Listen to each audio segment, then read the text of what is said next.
पाकिस्तान ने अतीत में जितने भी दुष्प्रयास किए उसे मुंह की खानी पड़ी है, लेकिन पाकिस्तान ने अपने इतिहास से कुछ नहीं सीखा है। ಕಾರ್ಗಿಲ್ ವಿಜಯ್ ದಿವಸ್ ಹಿನ್ನೆಲೆಯಲ್ಲಿ ಪ್ರಧಾನಿ ನರೇಂದ್ರ ಮೋದಿ ಇವತ್ತು ಕೇಂದ್ರಾಡಳಿತ ಪ್ರದೇಶವಾದ ಲಡಾಖ್ನ ದ್ರಾಸ್ಗೆ ಹೋಗಿದ್ರು. ಇಲ್ಲಿ ಯುದ್ಧ ಸ್ಮಾರಕಕ್ಕೆ ಆಗಮಿಸಿ ಪಾಕಿಸ್ತಾನ ವಿರುದ್ಧದ ಯುದ್ಧದಲ್ಲಿ ಹುತಾತ್ಮರಾದ ಯೋಧರಿಗೆ ಮೋದಿಯವರು ಶ್ರದ್ಧಾಂಜಲಿಯನ್ನು ಸಲ್ಲಿಸಿದ್ರು. ನಂತರ ಲಡಾಖ್ನಲ್ಲಿ ಶಿಂಕುನ್ ಲಾ ಸುರಂಗ ಯೋಜನೆಗೆ ಪ್ರಧಾನಿ ಮೋದಿ ಶಂಕುಸ್ಥಾಪನೆಯನ್ನ ಮಾಡಿದ್ರು. ಪಿಎಂಒ ಅಂದ್ರೆ ಪ್ರಧಾನ ಮಂತ್ರಿ ಕಚೇರಿಯ ಪ್ರಕಾರ ಈ ಯೋಜನೆಯು ಲೇಹ್ಗೆ ಎಲ್ಲಾ ಹವಾಮಾನದಲ್ಲೂ ಸಂಪರ್ಕವನ್ನು ಒದಗಿಸುತ್ತದೆ ಮತ್ತು ಈ ಯೋಜನೆ ಪೂರ್ಣಗೊಂಡಾಗ ಇದು ವಿಶ್ವದ ಅತಿ ಎತ್ತರದ ಸುರಂಗವಾಗುತ್ತೆ.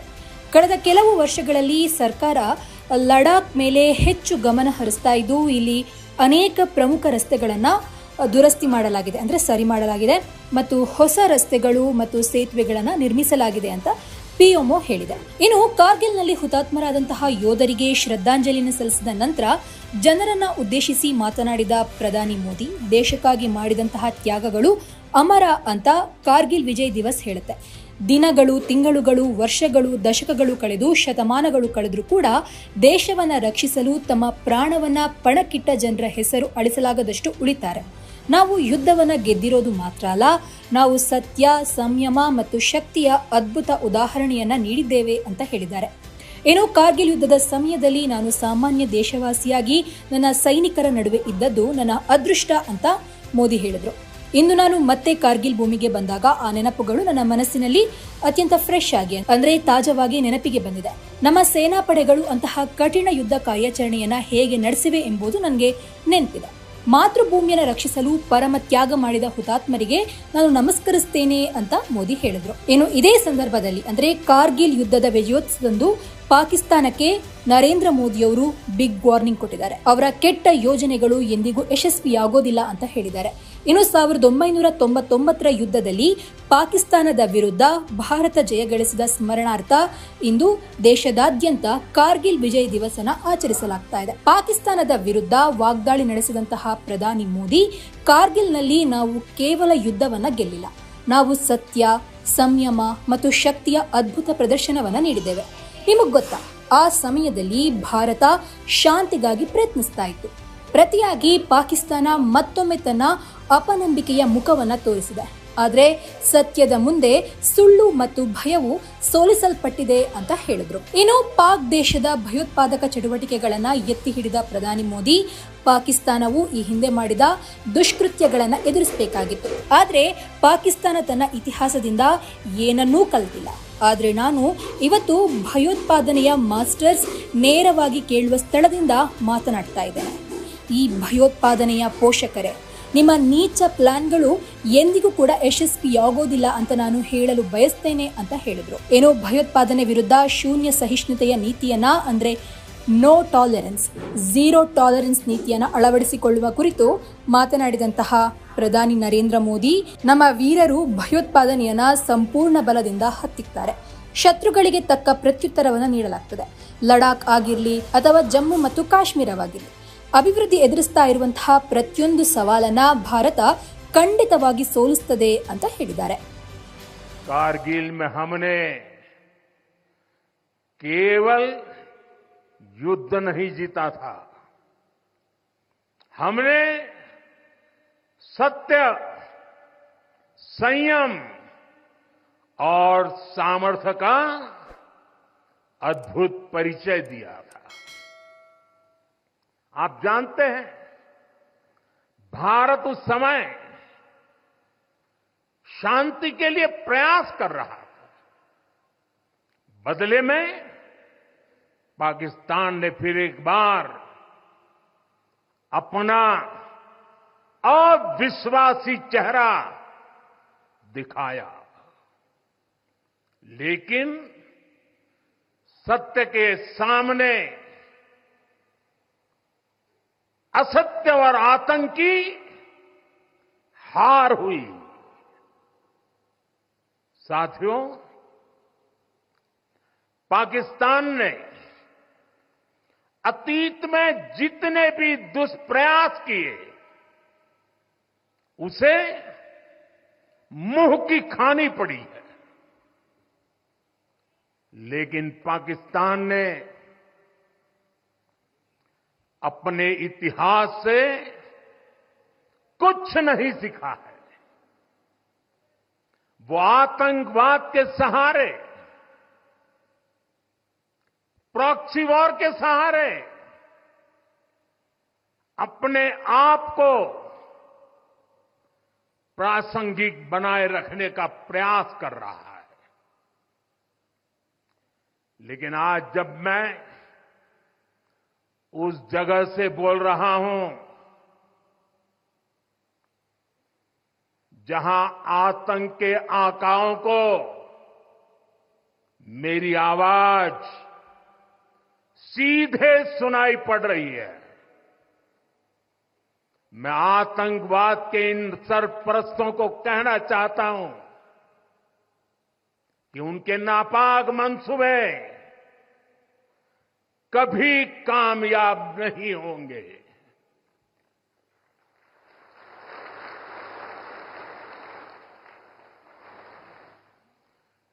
आतंकवाद को हमारे जाबाज पूरी ताकत से कुचलेंगे। दुश्मन को मुंहतोड़ जवाब दिया जाएगा। साथियों, लद्दाख हो या फिर जम्मू कश्मीर,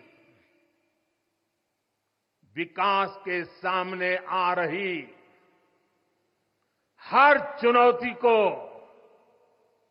भारत परास्त करके ही रहेगा।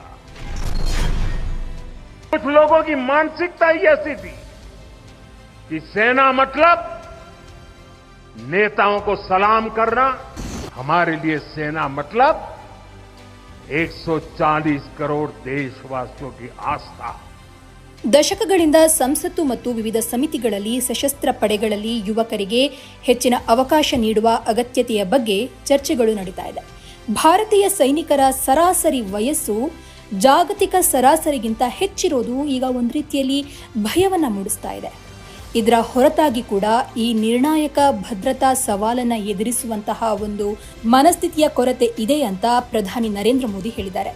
ಇವತ್ತು ಕಾರ್ಗಿಲ್ ವಿಜಯ ದಿನದ 25ನೇ ವರ್ಷಾಚರಣೆಯ ಸಂದರ್ಭದಲ್ಲಿ ಲಡಾಖ್ನ ದ್ರಾಸ್ನಲ್ಲಿರುವಂತಹ ಕಾರ್ಗಿಲ್ ಯುದ್ಧ ಹುತಾತ್ಮರಿಗೆ ಗೌರವವನ್ನ ಸಲ್ಲಿಸಿದ ಬಳಿಕ ಮಾತನಾಡಿದಂತಹ ಪ್ರಧಾನಮಂತ್ರಿಗಳು, ದೇಶವು ಈಗ ಅಗ್ನಿಪಥ್ ಯೋಜನೆಯ ಮೂಲಕ ಈ ಸಮಸ್ಯೆಯನ್ನ ಪರಿಹರಿಸಿದೆ. ಇದು ಪಡೆಗಳನ್ನ ನಿರಂತರವಾಗಿ ಯುದ್ಧಕ್ಕೆ ಸಜ್ಜುಗೊಳಿಸುವ ಗುರಿಯನ್ನ ಹೊಂದಿದೆ. ಭಾರತೀಯ ಸೇನೆಯಲ್ಲಿ ಅಗ್ನಿಪಥ್ ಯೋಜನೆ ಒಂದು ಅಗತ್ಯದ ಸುಧಾರಣೆಯಾಗಿದೆ.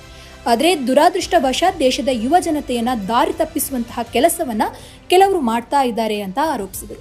ಏನೋ ರಾಷ್ಟ್ರೀಯ ಭದ್ರತೆಗೆ ಸಂಬಂಧಿಸಿದ ಈ ಸೂಕ್ಷ್ಮ ವಿಚಾರವನ್ನ ರಾಜಕೀಯಗೊಳಿಸಿದವರ ವಿರುದ್ಧವೂ ಪ್ರಧಾನಿ ಮೋದಿ ವಾಗ್ದಾಳಿಯನ್ನ ನಡೆಸಿದ್ರು. ಏನೋ ದುರಾದೃಷ್ಟವಶಾತ್ ಕೆಲವರು ಇಂತಹ ಸೂಕ್ಷ್ಮ ವಿಷಯವನ್ನ ರಾಜಕೀಯದ ವಿಷಯವನ್ನಾಗಿ ಮಾಡಿದ್ದಾರೆ. ಇದೇ ಜನರು ಸಾವಿರಾರು ಕೋಟಿ ಹಗರಣಗಳನ್ನ ನಡೆಸುವ ಮೂಲಕ ನಮ್ಮ ದೇಶದ ಸಶಸ್ತ್ರ ಪಡೆಗಳನ್ನ ದುರ್ಬಲಗೊಳಿಸಿದ್ರು. ನಮ್ಮ ವಾಯುಪಡೆಯ ಆಧುನೀಕರಣ ಮತ್ತು ತೇಜಸ್ ಯುದ್ಧ ವಿಮಾನದ ಅಭಿವೃದ್ಧಿಗೆ ಅಡ್ಡಿಪಡಿಸಿದ್ರು ಅಂತ ನರೇಂದ್ರ ಮೋದಿಯವರು ಕಿಡಿಕಾರಿದ್ದಾರೆ. ಇನ್ನು ಪೆನ್ಷನ್ ಹಣವನ್ನು ಉಳಿಸಲು ಅಗ್ನಿಪಥ್ ಯೋಜನೆಯನ್ನ ರೂಪಿಸಲಾಗಿದೆ ಎಂಬ ಪ್ರತಿಪಕ್ಷಗಳ ಹೇಳಿಕೆಯನ್ನ ಉದ್ದೇಶಿಸಿ ಮಾತನಾಡಿದಂತಹ ಪ್ರಧಾನಿ ಮೋದಿ, ಕೆಲವರು ಈ ಯೋಜನೆಯನ್ನ ಪೆನ್ಷನ್ ಹಣವನ್ನ ಉಳಿಸಲಿಕ್ಕೋಸ್ಕರ ಅಥವಾ ಆ ಗುರಿಯನ್ನ ಹೊಂದಿದೆ ಹೀಗಂತ ತಪ್ಪು ಕಲ್ಪನೆಯನ್ನ ಹರಡ್ತಾ ಇದ್ದಾರೆ. ಇಂದಿನ ನೇಮಕಾತಿಗಳಿಗೆ ಅಂದ್ರೆ ಇವಾಗ ಯಾರನ್ನೆಲ್ಲ ನೇಮಕ ಮಾಡ್ಕೊಳ್ತಾರೋ 30 ವರ್ಷಗಳ ನಂತರವೇ ಪಿಂಚಣಿ ಪ್ರಶ್ನೆ ಉದ್ಭವಿಸುತ್ತದೆ. ನಾವು ಇದನ್ನ ಗೌರವಿಸ್ತೇವೆ. ನಮಗೆ ದೇಶದ ಭದ್ರತೆಯೇ ಮುಖ್ಯ ಹೊರತು ರಾಜಕೀಯ ಅಲ್ಲ ಅಂತ ಹೇಳಿದ್ರು. ಏನೋ ಮಿಲಿಟರಿ ಸುಧಾರಣೆಯ ಬಗ್ಗೆ ಪ್ರತಿಪಕ್ಷಗಳ ತಪ್ಪು ದಾರಿಗೆಳೆಯುವಂತಹ ಕೆಲಸ ಮಾಡ್ತಾ ಇರುವ ಬಗ್ಗೆ ಇಂದಿನ ಭಾಷಣದಲ್ಲಿ ಪ್ರಧಾನಿ ಮೋದಿ ಎತ್ತಿ ತೋರಿಸಿದ್ರು. ಏನು 500 ಕೋಟಿಯನ್ನ ತೋರಿಸಿ ಇದೇ ಜನ 1 ರ್ಯಾಂಕ್ 1 ಪಿಂಚಣಿ ಸುಳ್ಳು ಅಂತ ಹೇಳಿದ್ರು. ಮಾಜಿ ಸೈನಿಕರಿಗೆ 1.25 ಲಕ್ಷ ಕೋಟಿ ರೂಪಾಯಿಗೂ ಅಧಿಕ ಮೊತ್ತದ 1 ರ್ಯಾಂಕ್ 1 ಪಿಂಚಣಿ ಜಾರಿ ಮಾಡಿದ್ದು ನಮ್ಮ ಸರ್ಕಾರ ಅಧಿಕಾರಕ್ಕೆ ಬಂದ ನಂತರ. ಸ್ವಾತಂತ್ರ್ಯ ಸಿಕ್ಕಿ 70 ವರ್ಷ ಕಳೆದ ನಂತರವೂ ಹುತಾತ್ಮರಿಗೆ ಯುದ್ಧ ಸ್ಮಾರಕವನ್ನು ನಿರ್ಮಿಸಲು ಇವರಿಗೆ ಸಾಧ್ಯ ಆಗಲಿಲ್ಲ. ಗಡಿಯಲ್ಲಿ ನಮ್ಮ ಸೈನಿಕರಿಗೆ ಸಾಕಷ್ಟು ಬುಲೆಟ್ ಪ್ರೂಫ್ ಜಾಕೆಟ್ಗಳನ್ನು ಒದಗಿಸಿಕೊಡ್ಲಿಲ್ಲ ಅಂತ ವಿರೋಧ ಪಕ್ಷಗಳಿಗೆ ಪ್ರಧಾನಿ ಮೋದಿ ತಿರುಗೇಟನ್ನ ಕೊಟ್ಟಿದ್ದಾರೆ. अग्निपथ का लक्ष्य सेनाओं को युवा बनाना है, अग्निपथ का लक्ष्य सेनाओं को युद्ध के लिए निरंतर योग्य बनाए रखना है। दुर्भाग्य से राष्ट्रीय सुरक्षा से जुड़े इतने संवेदनशील विषय को कुछ लोगों ने राजनीति का विषय बना दिया है। कुछ लोग सेना के इस रिफॉर्म पर भी अपने व्यक्तिगत स्वार्थ में झूठ की राजनीति कर रहे हैं। ये वही लोग हैं जिन्होंने सेनाओं में हजारों करोड़ के घोटाले करके हमारी सेनाओं को कमजोर किया। ये अब वही लोग हैं जो चाहते थे कि एयरफोर्स को कभी आधुनिक फाइटर जेट न मिल पाए। ये वही लोग हैं जिन्होंने तेजस फाइटर प्लेन को भी डिब्बे में बंद करने की तैयारी कर ली थी। साथियों, सच्चाई ये है कि अग्निपथ योजना से देश की ताकत बढ़ेगी और देश का सामर्थ्यवान युवा भी मातृभूमि की सेवा के लिए आगे आएगा। ಇಸ್ರೇಲ್ ಸೇನೆ ಇದೀಗ ಗಾಜಾ ಪಟ್ಟಿಯ ಮೇಲೆ ತನ್ನ ಭೀಕರ ದಾಳಿಯನ್ನ ಮುಂದುವರೆಸಿದೆ. ಕಳೆದ ಕೆಲವು ದಿನಗಳಿಂದ ಗಾಜಾ ಪಟ್ಟಿ ಒಂದಷ್ಟು ಶಾಂತವಾಗುವಂತಹ ಲಕ್ಷಣ ಕಾಣಿಸ್ತಾ ಇತ್ತು. ಆದರೆ ಮತ್ತೆ ಮತ್ತೆ ಗಾಜಾ ಪಟ್ಟಿ ಪ್ರದೇಶದಲ್ಲಿ ಹಿಂಸೆ ಹೆಚ್ಚಾಗ್ತಾ ಇದ್ದು ಭಯದ ವಾತಾವರಣ ಈಗ ಕಾಣಿಸ್ತಾ ಇದೆ. ಹಾಗಾದ್ರೆ ಇಸ್ರೇಲ್ ಇದೀಗ ದಾಳಿ ಮಾಡಿರುವ ಒಟ್ಟು ಪ್ರದೇಶಗಳು ಎಷ್ಟು? ಹಾಗಾದ್ರೆ ಇಸ್ರೇಲ್ ಸೇನೆ ಗಾಜಾ ಪಟ್ಟಿ ಪ್ರದೇಶದ ಮೇಲೆ ದಾಳಿ ಆರಂಭ ಮಾಡಿ ಬರೋಬ್ಬರಿ 10 ತಿಂಗಳು ಕಂಪ್ಲೀಟ್ ಆಗ್ತಾ ಇದೆ. ಹೀಗಿರುವಾಗ ಯುದ್ಧ ನಿಲ್ಲುವಂತಹ ಯಾವುದೇ ಲಕ್ಷಣಗಳು ಕಾಣಿಸ್ತಾ ಇಲ್ಲ. ಇಡೀ ಜಗತ್ತೇ ಇಸ್ರೇಲ್ ಹಾಗೆ ಹಮಾಸ್ ಯುದ್ಧ ನಿಲ್ಲಿಸಲು ಪ್ರಯತ್ನವನ್ನ ಮಾಡಿತ್ತು. ಆದರೂ ಕೂಡ ಈ ಯುದ್ಧ ನಿಲ್ಲುವಂತಹ ಯಾವುದೇ ಲಕ್ಷಣ ಕಾಣ್ತಾ ಇಲ್ಲ. ಹೀಗಿದ್ದಾಗ 16,000 ಜನ ಇದೇ ಯುದ್ಧ ದಾಹಕ್ಕೆ ಬಲಿಯಾಗ್ತಾ ಇದ್ದಾರೆ. ಇಂತಹ ಪರಿಸ್ಥಿತಿ ಇದ್ರೂ ಕೂಡ 60 ಸ್ಥಳಗಳನ್ನು ಗುರಿಯಾಗಿ ಇಟ್ಕೊಂಡು ದಾಳಿ ಮಾಡಿದೆ ಇಸ್ರೇಲ್ ಸೇನೆ ಎಂಬಂತಹ ಗಂಭೀರ ಆರೋಪ ಕೇಳಿ ಬಂದಿದೆ. ಇನ್ನು ಈ ಯುದ್ಧಕ್ಕೆ 39,090 ಜನರು ಬಲಿಯಾಗಿದ್ದಾರೆ ಅನ್ನುವಂತಹ ಒಂದು ಶಾಕಿಂಗ್ ಮಾಹಿತಿ ಹೊರಬರ್ತಾ ಇದೆ. ಅಕ್ಟೋಬರ್ 7, 2023ರಂದು ಹಮಾಸ್ ಹಾಗೆ ಇಸ್ರೇಲ್ ನಡುವೆ ಯುದ್ಧ ಶುರುವಾಗಿತ್ತು. ಈ ರೀತಿ ಯುದ್ಧ ಶುರುವಾದ ನಂತರ ಗಾಜಾ ಪಟ್ಟಿ ನೋಡ್ಲು ತೇಟ್ ನರಕದ ರೀತಿಯೇ ಕಾಣ್ತಾ ಇದೆ. ಅಂದ್ರೆ ಭೂಮಿಯ ಮೇಲಿನ ನರಕದಂತೆ ಕಾಣಿಸ್ತಾ ಇತ್ತು. ಹೀಗಾಗಿ ಗಾಜಾ ಪರಿಸ್ಥಿತಿ ಕೈ ಮೀರಿ ಹೋಗಿದ್ದು 16 ಲಕ್ಷ ಜನರ ಪರಿಸ್ಥಿತಿ ಹೀನಾಯ ಹಂತಕ್ಕೆ ತಲುಪಿದೆ. ಕುಡಿಯಲು ನೀರು ಇಲ್ಲದೆ, ತಿನ್ನಲು ಅನ್ನ ಇಲ್ಲದೆ, ಮಲಗಲು ಕನಿಷ್ಠ ಒಂದು ಟೆಂಟ್ ಕೂಡ ಇಲ್ಲದೆ ನರಳಾಡ್ತಾ ಇದ್ದಾರೆ ಗಾಜಾ ಪಟ್ಟಿ ಪ್ರದೇಶದ ಜನರು. ಹೀಗಾಗಿ ಗಾಜಾ ಭಾಗದಲ್ಲಿ ಪರದಾಟ ಕೂಡ ಹೆಚ್ಚಾಗಿದೆ.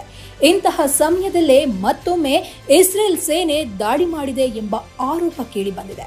ಇನ್ನು ಅಮೆರಿಕ ಚುನಾವಣೆಯ ಮೇಲೆ ಇದು ಪರಿಣಾಮ ಬೀರುವ ಎಲ್ಲಾ ಸಾಧ್ಯತೆಗಳಿದೆ. ಹೌದು ಸ್ನೇಹಿತರೆ, ಇಸ್ರೇಲ್ ಹಾಗೆ ಗಾಜಾ ನಡುವೆ ನಡೀತಾ ಇರುವಂತಹ ಯುದ್ಧ ದೂರದ ದೊಡ್ಡಣ್ಣ ಅಮೆರಿಕ ನೆಲದ ಮೇಲೆ ಕೂಡ ಗಾಢ ಪರಿಣಾಮವನ್ನು ಬೀರ್ತಾ ಇದೆ. ಯಾಕಂದ್ರೆ ಅಮೆರಿಕದಲ್ಲಿ ಇನ್ನೇನು ಚುನಾವಣೆ ಆರಂಭ ಆಗುತ್ತೆ.